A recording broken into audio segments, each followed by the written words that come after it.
എല്ലാവർക്കും നമസ്കാരം. പച്ചവെളിച്ചം ഇപ്പോൾ ഉള്ളത് കാസർഗോഡ് ജില്ലയിലെ കോട്ടിക്കുളത്തെ അതിപ്രശസ്തവും പുരാതനവുമായ തൃക്കണ്ണങ്ങാട്ട് ശ്രീ ത്രയംബകേശ്വര ക്ഷേത്രത്തിന്റെ മുന്നിലാണുള്ളത്. തൃക്കണ്ണാട് ക്ഷേത്രം എന്ന രീതിയിൽ ചുരുക്കപ്പേരിലാണ് നമ്മൾ ഈ ക്ഷേത്രം അറിയപ്പെടുന്നത്. നമ്മുടെ ആണ്ടുബലിക്ക് പ്രത്യേകിച്ചിട്ട് നമ്മുടെ ആളുകള് നമ്മൾ കണ്ണൂർ, കാസർഗോഡ് ജില്ലകളിൽ അതുപോലെ തന്നെ മറ്റുള്ള സ്ഥലങ്ങളിൽ നിന്നും ധാരാളം ആളുകള് പിതൃക്കൾക്ക് ആണ്ടുബലി നടത്തുന്നതിന് വേണ്ടിയിട്ട് വരുന്ന, അതിന്റെ പ്രാർത്ഥനകൾ നടത്തുന്ന ഒരു ക്ഷേത്രം എന്നുള്ള രീതിയിൽ ഏറെ പ്രശസ്തമാണ് ഈ ക്ഷേത്രം. ആണ്ടുബലി മാത്രമല്ല, എല്ലാ വാവ് ദിവസങ്ങളിലും എല്ലാ ദിവസങ്ങളിലും ഇവിടെ പിതൃക്കൾക്ക് ബലികർമ്മം നടത്തുന്ന ഒരു ക്ഷേത്രം എന്നുള്ള രീതിയിൽ വളരെ പ്രശസ്തമാണ് ഈ ക്ഷേത്രം. നമ്മുടെ മലബാറുകാരെ സംബന്ധിച്ചിടത്തോളം രണ്ട് പ്രധാനപ്പെട്ട ക്ഷേത്രങ്ങളിലാണ് നമ്മൾ പ്രധാനമായിട്ടും ആണ്ടുകൾക്ക് ബലിയിടുക. അതുപോലെ തന്നെ പിന്നെ നമ്മൾ പ്രത്യേക ദിവസങ്ങളിൽ വാവുകളിലൊക്കെ ബലിയിടുക എന്ന ഒരു രീതിയുള്ളത്. അത് നമ്മുടെ വയനാട്ടിലെ വളരെ പ്രധാനപ്പെട്ട തിരുനെല്ലി ക്ഷേത്രമുണ്ട്. അതോടൊപ്പം തന്നെ വളരെ പ്രശസ്തമായ രീതിയിലുള്ള ഇത്തരം കാര്യങ്ങൾക്ക് നമ്മൾ ആശ്രയിക്കുന്ന ഒരു മഹാക്ഷേത്രമാണ് തൃക്കണ്ണാട് ശ്രീ ത്രയംബകേശ്വര ക്ഷേത്രം. ഈ ക്ഷേത്രവുമായി ബന്ധപ്പെട്ടിട്ടുള്ള കാര്യങ്ങള് പ്രേക്ഷകരുമായിട്ട് ചില കാര്യങ്ങൾ പങ്കുവെക്കുക. എത്രത്തോളം അനുവദനീയമാണെന്നും അറിയില്ല, ഉള്ളിൽ പോയിട്ട് എടുത്തോന്നൊക്കെയുള്ള പെർമിഷൻ ഉണ്ട്.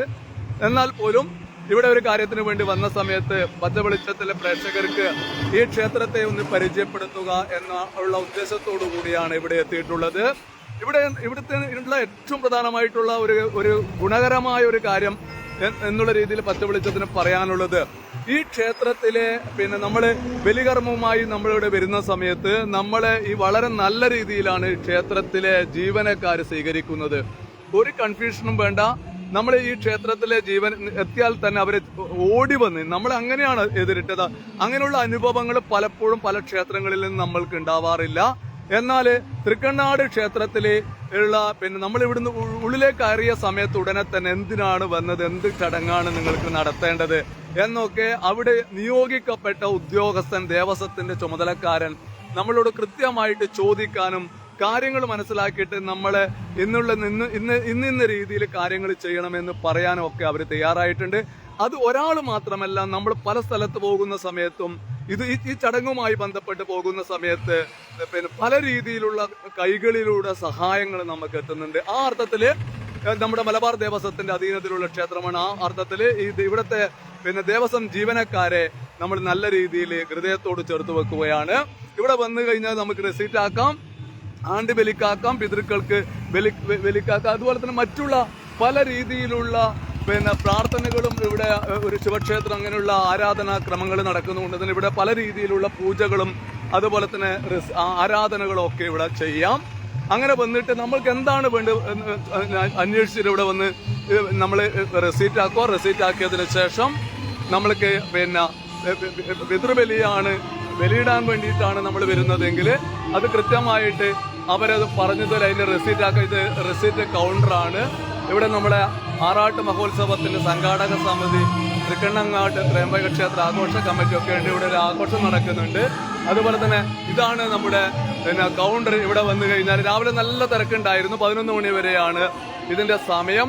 ഇവിടെ വന്നു കഴിഞ്ഞാൽ നമ്മൾക്ക് എന്തൊക്കെയാണ് ചെയ്യേണ്ടത് എന്ന് ചോദിച്ചു കഴിഞ്ഞാൽ കൃത്യമായിട്ട് ഇവിടെ ഒക്കെ ഉണ്ട്. നമ്മൾ പിതൃബലിക്കാണ് ഇവിടെ വന്നിട്ടുള്ളതെങ്കിൽ ഇവരോട് പറഞ്ഞു കഴിഞ്ഞാൽ കൃത്യമായിട്ട് ഇത്ര രൂപയുടെ നിന്ന് കാര്യങ്ങൾ ചെയ്യണം എന്നതൊക്കെ വളരെ വ്യക്തമായിട്ട് ഇവിടെ എഴുതി വെച്ചിട്ടുണ്ട്. ഇവിടുത്തെ കൗണ്ടറിലുള്ള ആളുകൾ നമ്മളോട് കൃത്യമായിട്ട് അതൊക്കെ ചോദിച്ച് മനസ്സിലാക്കിയിട്ട് കാര്യങ്ങളൊക്കെ ചെയ്യുന്നുണ്ട്. അതുകൊണ്ട് എന്തൊക്കെ വഴിപാടുകളാണ് ഇവിടെ ഉള്ളത് എന്നത് നമ്മൾ നോക്കുക. വളരെ പ്രധാനപ്പെട്ട ഒരു ശിവക്ഷേത്രം, അതുപോലെ തന്നെ ഇവിടുത്തെ മറ്റ് ആരാധനമൂർത്തികൾ എന്തൊക്കെയാണ് എന്നതിനെ കുറിച്ച് എനിക്ക് വ്യക്തതയില്ല. ഞാനിത് പെട്ടെന്ന് ഒരു പഠനം പഠിച്ചത് കൊണ്ട് ചെയ്തല്ല. പെട്ടെന്ന് ഇവിടെ വന്ന സമയത്ത് ഈ ക്ഷേത്രത്തിലെ ആളുകൾ അതുപോലെ തന്നെ ഇവിടുത്തെ ചിട്ടവട്ടങ്ങൾ കണ്ട സമയത്ത് ഉണ്ടായ ഒരു സന്തോഷത്തില് അത് പ്രേക്ഷകരുമായിട്ട് പങ്കുവെക്കുക എന്ന ഉദ്ദേശത്തോടു കൂടിയാണ് ഈ ക്ഷേത്രത്തെ കുറിച്ച് പറയുന്നത്. നല്ല രീതിയിലുള്ള കന്നഡക്കാരൊക്കെ ധാരാളം വരുന്ന ഒരു ക്ഷേത്രമാണ്. കാസർഗോഡ് ജില്ലയാണ്. അതുകൊണ്ട് തന്നെ അങ്ങനെയുള്ള അവർക്ക് ആവശ്യമായ രീതിയിലുള്ള കാര്യങ്ങളൊക്കെ ഭാഷയിലൊക്കെ ഇവിടെ കാര്യങ്ങൾ ഇവിടെ ബോധിപ്പിച്ചിട്ടുണ്ട്. അതുപോലെ തന്നെ തൃക്കണ്ണാട് കണ്ടില്ലേ നിങ്ങൾ, PO ബാക്കിൽ അതുപോലെ തന്നെ അങ്ങനെയുള്ള കാര്യങ്ങൾ എന്തൊക്കെയാണ് ഇവിടുത്തെ വഴിപാടുകൾ എന്നൊക്കെ കുറിച്ച് വ്യക്തമായി സൂചിപ്പിക്കുന്ന അതൊക്കെ നമ്മൾക്ക് മനസ്സിലാവുന്ന രീതിയിൽ ഇവിടെയൊക്കെ വിവിധ ഭാഷകളിൽ ഇവിടെയൊക്കെ എഴുതി വെച്ചിട്ടുണ്ട് എന്ന കാര്യവും പ്രേക്ഷകർ കാണണം. അതുപോലെ തന്നെ പ്രസാദ കൗണ്ടറാണ്. എല്ലാ കാര്യങ്ങൾക്കും ഒരു ചിട്ടയുണ്ട്. നമ്മൾ ഈ പിതൃതർപ്പണത്തിന് വേണ്ടിയിട്ട് ഇവിടെ വന്നു കഴിഞ്ഞാൽ നമ്മൾ റെസീറ്റ് ആക്കിയതിന് ശേഷം നമ്മൾക്ക് ഈ റെസീറ്റ് കൊണ്ട് നമ്മുടെ ശാന്തിക്കാരനെ നമ്മുടെ ഇവിടുത്തെ മുഖ്യ ശാന്തിയെ കണ്ടു കഴിഞ്ഞാൽ അതിനാവശ്യമായ സാധനങ്ങൾ തരും. അതിനുശേഷം നമ്മൾ ഈ പിതൃതർപ്പണം ചെയ്യുന്ന ഒരു ഏരിയ ഉണ്ട്, അത് ഞങ്ങൾ കാണിച്ചു തരാം. ഇതാണ് ക്ഷേത്രത്തിന്റെ മുൻഭാഗം. ഇവിടെ ഇപ്പോൾ ഉത്സവം നടക്കുകയാണ്, അതുകൊണ്ട് തന്നെ ഉത്സവത്തിന്റെ കാര്യങ്ങളൊക്കെ ഇവിടെ ഗംഭീരമായിട്ട് നടക്കുന്നുണ്ട്. ഒരുപാട് വിശ്വാസികൾ ഈ ക്ഷേത്രത്തിൽ എത്തിയിട്ടുണ്ട്. അവരെ എല്ലാ കാര്യങ്ങളും പറഞ്ഞ് മനസ്സിലാക്കുന്നതിന് ആവശ്യമായ രീതിയിലുള്ള ആളുകളൊക്കെ ഇവിടെ യൂണിഫോം ഒക്കെ ഇട്ടിട്ടുണ്ട്. അവരാണ് നമ്മളെ എല്ലാ അർത്ഥത്തിലും സഹായിക്കുന്നത്. അതിന് റെസീറ്റ് ആക്കിയതിനു ശേഷം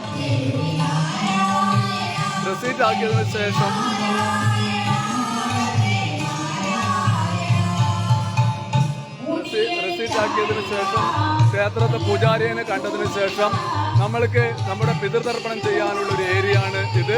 ഇവിടെ ഉള്ളിൽ പോയിട്ട് നമുക്ക് പിതൃതർപ്പണം ചെയ്യാം. പിതൃതർപ്പണം ചെയ്തതിന് ശേഷം നമ്മള് എന്തൊക്കെയാണോ കൊണ്ടുവന്നിട്ടുള്ളത്, ചിലപ്പം ആത്മാക്കളെ ആവാഹിച്ചിട്ടുള്ള പ്രതിമകളുണ്ടെങ്കിൽ ആ പ്രതിമകളൊക്കെ എടുത്ത് ക്ഷേത്രത്തിന് പുറത്തുള്ള ഒരു വഴിയിലൂടെ പോയി കടലിൽ പോയി കുളിക്കണം.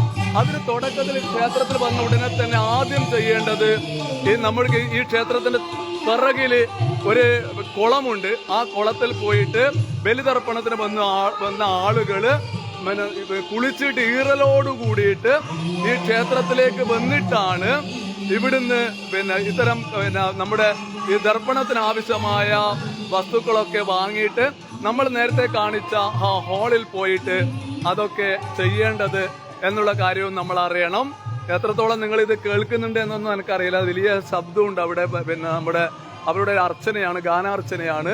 ഇവിടെയാണ് വഴിപാട് കൊടുക്കുന്ന കൗണ്ടർ. ഇവിടുന്ന് നമുക്ക് വഴിപാട് വാങ്ങിക്കാം.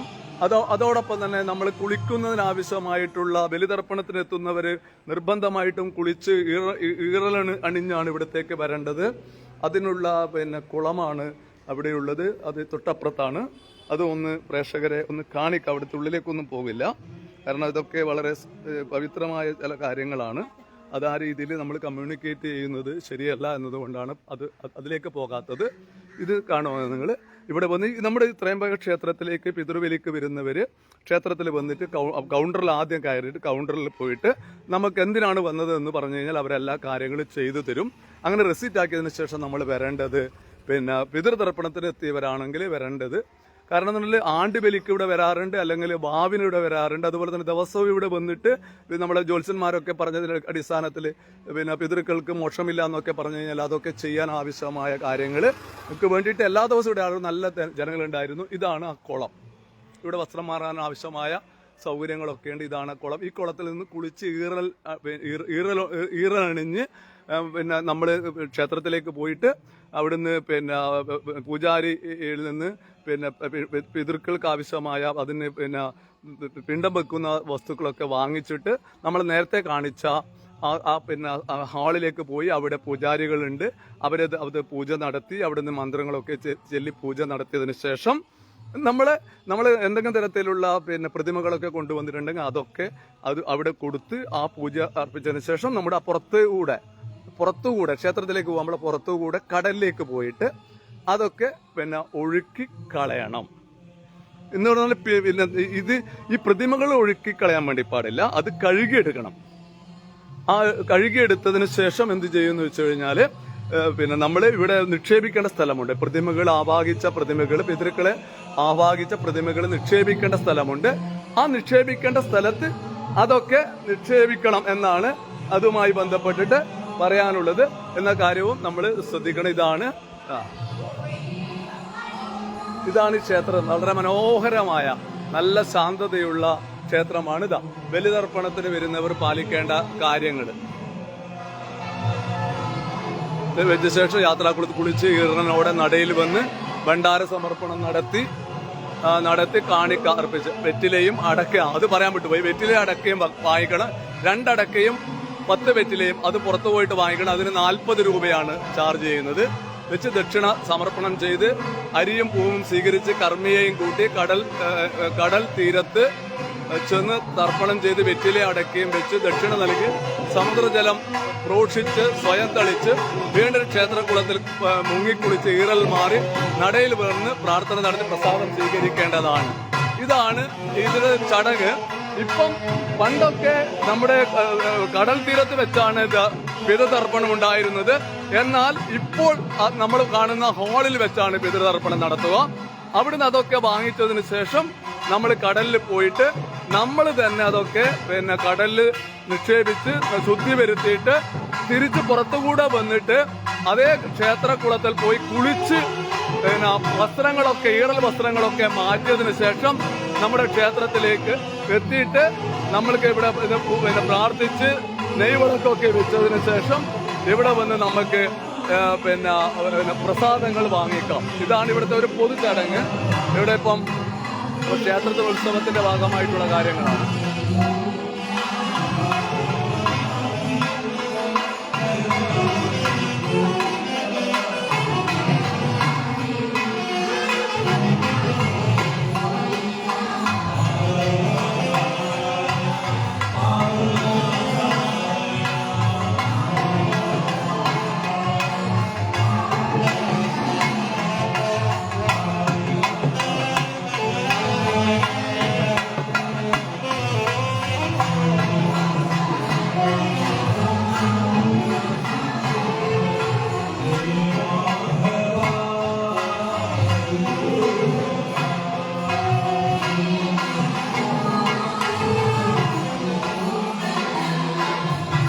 നമുക്ക് ഒന്ന് കടൽ തീരത്ത് പോവാം.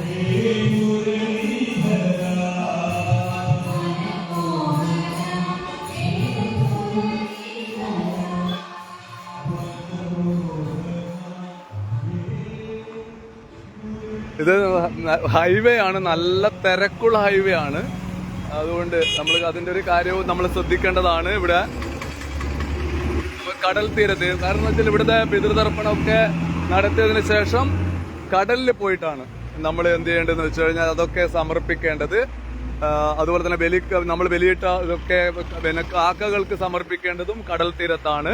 അവിടത്തേക്ക് കർമ്മികളൊന്നും വരില്ല. കർമ്മികൾക്ക് നമ്മൾ അവിടുന്ന് ഇതൊക്കെ ചെയ്തതിന് ശേഷം ദക്ഷിണ കൊടുത്തിട്ട് നമ്മൾ ഒറ്റയ്ക്ക് വരണം. എന്നിട്ട് നമ്മൾ ഈ കാണുന്ന മനോഹരമായ കടലിലാണ് ഇതൊക്കെ നിക്ഷേപിക്കേണ്ടത്. അങ്ങനെ നമ്മുടെ വിശ്വാസവുമായി ഹിന്ദുക്കളുമായി ബന്ധപ്പെട്ടുള്ള നമ്മുടെ വിശ്വാസത്തിന്റെ ഏറ്റവും പ്രധാനപ്പെട്ട ഒരു കാര്യം എന്നുള്ള രീതിയിൽ തന്നെയാണ് പിതൃക്കളുടെ മോക്ഷം വരുത്തുക എന്നത് വളരെ പ്രധാനപ്പെട്ട ഒരു ചടങ്ങാണ് നമ്മുടെ ഹിന്ദു സമൂഹത്തെ സംബന്ധിച്ചിടത്തോളം. അങ്ങനെ വ്യത്യസ്തരായ നമ്മൾ ആളുകള്, വിവിധ മതസ്ഥരായ ആളുകള്, വിവിധ ജാതിയിൽപ്പെട്ട ആളുകള് ഇവിടെ ഇടതൂർന്ന് താമസിക്കുന്ന ഒരു പ്രദേശമാണ് നമ്മുടെ കേരളം. അതുപോലെ തന്നെ നമ്മുടെ ഇന്ത്യ എന്നതൊക്കെ നമ്മൾക്കറിയാം. അതുകൊണ്ട് തന്നെ വ്യത്യസ്തമായ ആരാധനാക്രമങ്ങളും സംവിധാനങ്ങളും നമ്മൾക്ക് ഇവിടെയുണ്ട്. അതുകൊണ്ട് നമ്മളെ സംബന്ധിച്ചിടത്തോളം പിതൃതർപ്പണത്തിന് ഏറ്റവും കൂടുതൽ മലബാറിലെ ജനങ്ങൾ, പ്രത്യേകിച്ച് കാസർഗോഡ്, കണ്ണൂർ ജില്ലയിലെ ആളുകൾ ഏറ്റവും കൂടുതൽ ആശ്രയിക്കുന്ന ഒരു മഹാക്ഷേത്രമാണ് തൃക്കണ്ണാട് ശ്രീ ത്രയംബകേശ്വര ക്ഷേത്രം. ആ ക്ഷേത്രത്തിലെ ബലിയുമായി ബന്ധപ്പെട്ടിട്ട്, അതുപോലെ തന്നെ എല്ലാ ദിവസമുള്ള ബലിയുമായി ബന്ധപ്പെട്ടിട്ടുള്ള ഒരു സംക്ഷിപ്ത രൂപമാണ് പച്ചവെളിച്ചം പ്രേക്ഷകരുമായിട്ട് പങ്കുവച്ചിട്ടുള്ളത്. ഇത് നിങ്ങളൊക്കെ ഇത് അറിയാൻ വേണ്ടിയിട്ട്, ഈ ക്ഷേത്രത്തെക്കുറിച്ച് അറിയാൻ വേണ്ടിയിട്ട് നമ്മൾക്ക് ഈ ക്ഷേത്രത്തെക്കുറിച്ച് സമഗ്രമായ രീതിയിൽ, ഇത് പെട്ടെന്ന് ഒരു തയ്യാറെടുപ്പൊന്നുകൂടി ഒന്നല്ല നമ്മൾ ലൈവൊക്കെ ചെയ്യുക. നമുക്കിവിടെ വന്ന സമയത്ത് ഇതൊന്ന് നമ്മളെ പ്രേക്ഷകരോട് ഒന്ന് പറഞ്ഞാലോ എന്ന് തോന്നിയതിന്റെ അടിസ്ഥാനത്തിലാണ് ഇത്തരം കാര്യങ്ങൾ ഇവിടെ പറയാൻ വേണ്ടി തയ്യാറായിട്ടുള്ളത്. അതുകൊണ്ട് നമ്മുടെ ആളുകൾക്ക്, ആണ്ടുബലികൾക്ക്, അതുപോലെ തന്നെ എല്ലാ ദിവസവും വന്നിട്ട് പിതൃക്കൾക്ക് വാവ് കാലങ്ങളിലൊക്കെ ബലിതർപ്പണം നടത്തുന്ന മലബാറിലെ തന്നെ ഏറ്റവും പ്രശസ്തമായ ഒരു ക്ഷേത്രമാണ് തൃക്കണ്ണാട് ശ്രീ ത്രയംബകേശ്വര ക്ഷേത്രം. ആ ക്ഷേത്രത്തിന് മുന്നിലാണ് പച്ചവെളിച്ചമുള്ളത്. ഇവിടുത്തെ കാര്യങ്ങളാണ് പ്രേക്ഷകരുമായിട്ട് പങ്കുവച്ചിട്ടുള്ളത്. ഇത് നിങ്ങൾക്ക് ഇഷ്ടമായിട്ടുണ്ടെങ്കിൽ, ഇത് ഗുണകരമാണെന്ന് തോന്നുന്നുണ്ടെങ്കിൽ നിങ്ങൾക്ക് ഇത് ഷെയർ ചെയ്യാം. അതുപോലെ നിങ്ങളുടെ അഭിപ്രായങ്ങൾ ഇതിൽ രേഖപ്പെടുത്താം. ചില പാകപ്പിഴകളൊക്കെ ഉണ്ടാവും. ഇവിടുത്തെ ആരാധനമൂർത്തി പ്രധാനമായിട്ട് എനിക്ക് തോന്നുന്നു ഇവിടുത്തെ ശിവഭഗവാനാണ്. ഇവിടുത്തെ വിഷ്ണു ഭഗവാന്റെ സാന്നിധ്യവും ഉണ്ടാവും. കാരണം എന്ന് പറഞ്ഞാൽ ഈ മോക്ഷവുമായി ബന്ധപ്പെട്ടുള്ള കാര്യങ്ങൾക്കൊക്കെ അങ്ങനെയാണ് ഞാൻ മനസ്സിലാക്കിയിട്ടുള്ളത്. ഇവിടുത്തെ ശിവക്ഷേത്രമാണ് എന്ന കാര്യത്തിൽ ഒരു തർക്കവുമില്ല. ഇതാണ് പ്രേക്ഷകരുമായിട്ട് പങ്കുവെക്കാനുള്ളത്.